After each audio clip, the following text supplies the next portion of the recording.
はい、どうも藤井です。自分の好きな影響を受けたレコード CD を紹介する動画。今回紹介するのはこちらです。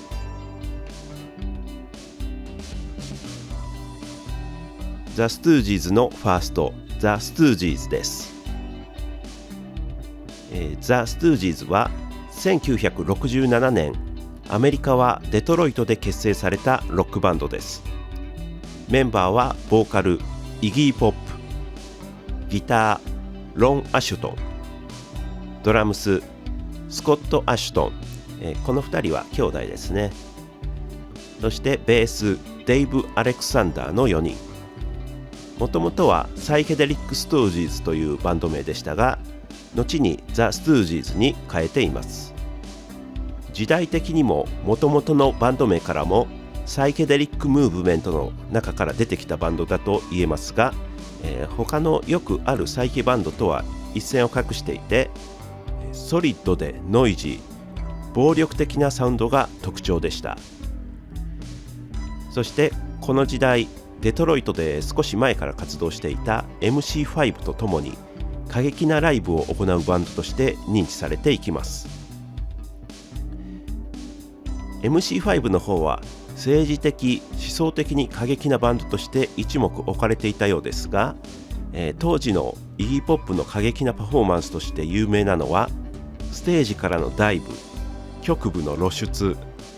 割れたガラスの上を転がり回るといったことで、政治的メッセージなどはなかったためゲテモノ的、色物的扱いだったようです。1968年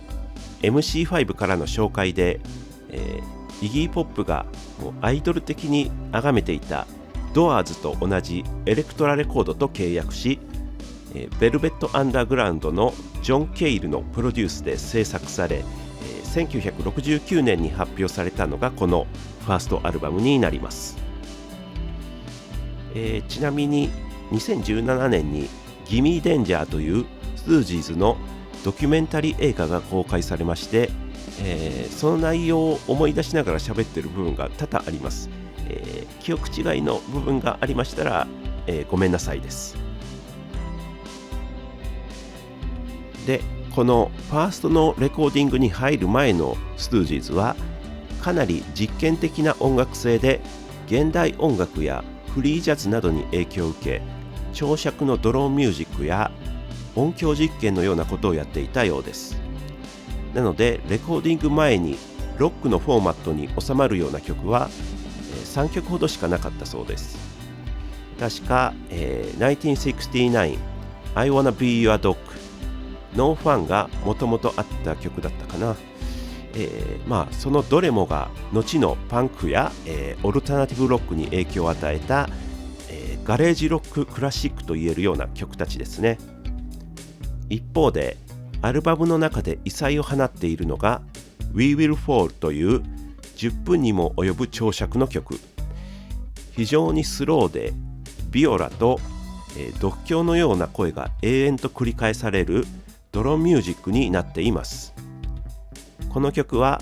ジョン・ケイルの趣味でやらされたっていう風に誤解されがちでしたが、ドキュメンタリー映画ギミー・デンジャーを見ればストゥージーズがもともと持っていた質によるものだと分かります。 B 面後半は3分程度の曲が続きますが、シンプルなリフを繰り返すそれらの曲にもある種ドローン的効果を感じます。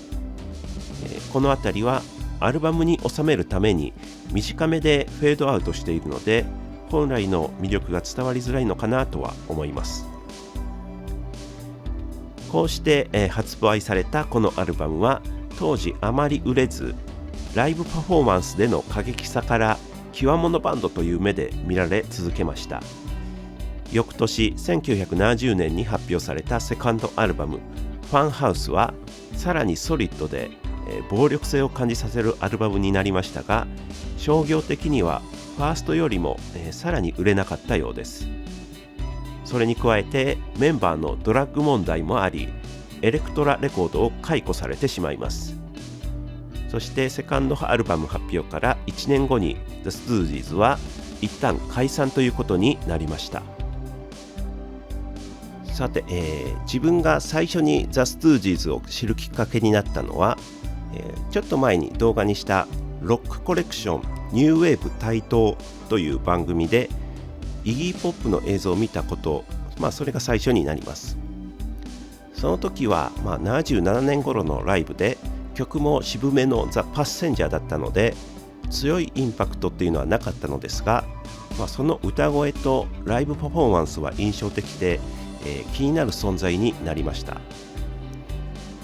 その後、洋楽系の雑誌などを読むようになり、その中で、パンクニューウェーブ系のアーティストがイギー・ポップと、彼の過去在籍していたザ・ストゥージーズに影響を受けたというのを何度か目にするようになります。当時自分は、15歳前後ですかね。でその頃はまだ、60年代から70年代初めの、古いロックに偏見を持っていて、パンク以前のロックはもう古臭くてダサいと思って聴かなかったんですね。ビートルズだけは例外みたいな感じで聴いてはいたんですけど、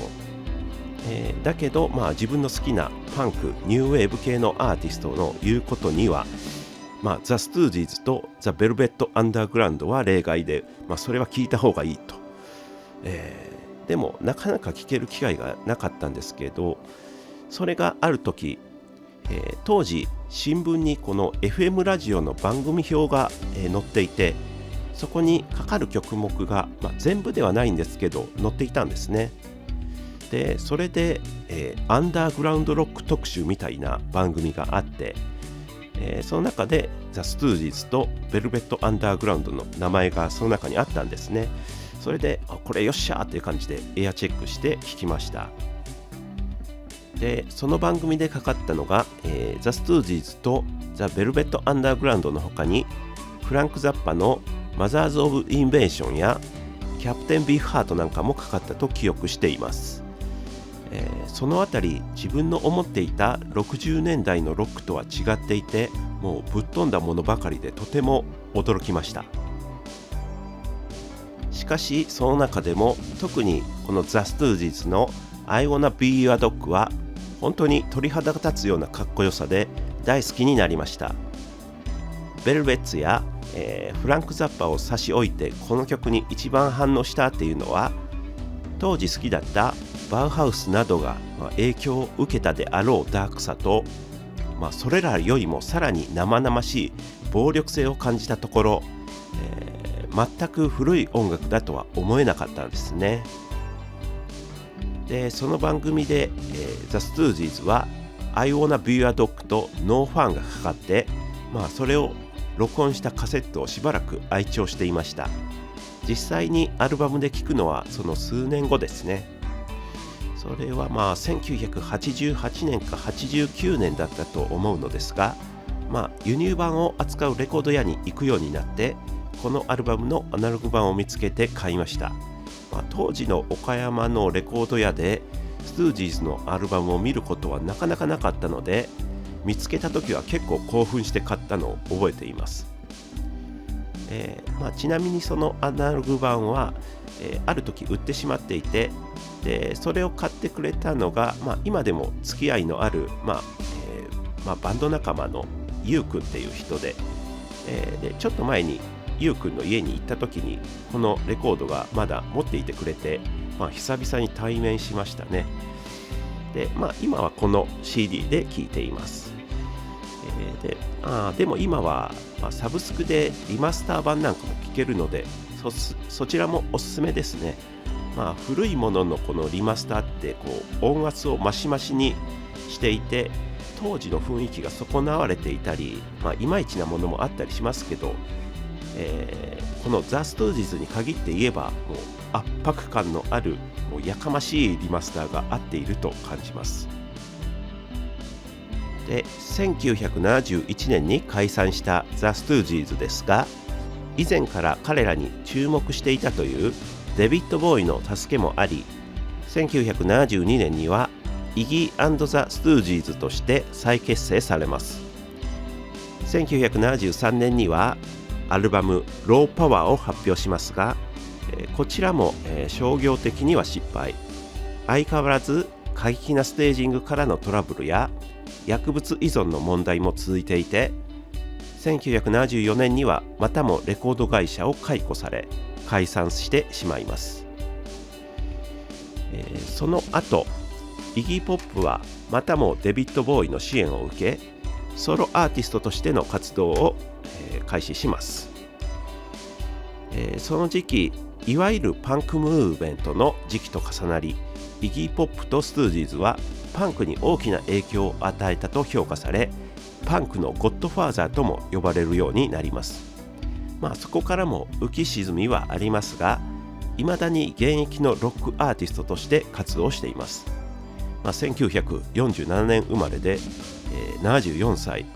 いまだにアグレッシブなロックをやり続けている、生きる伝説のような存在で、ロックファンから愛されていますね。そうしたイギーの活動やオルタナティブロックの、メジャー化などにより、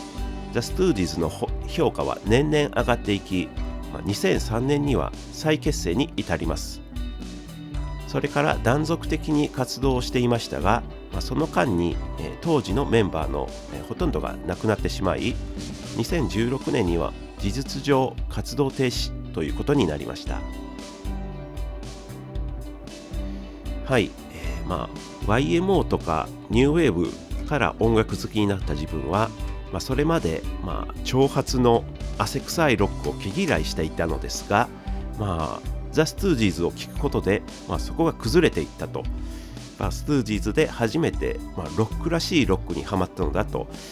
思い返してみると、そう思います。はい、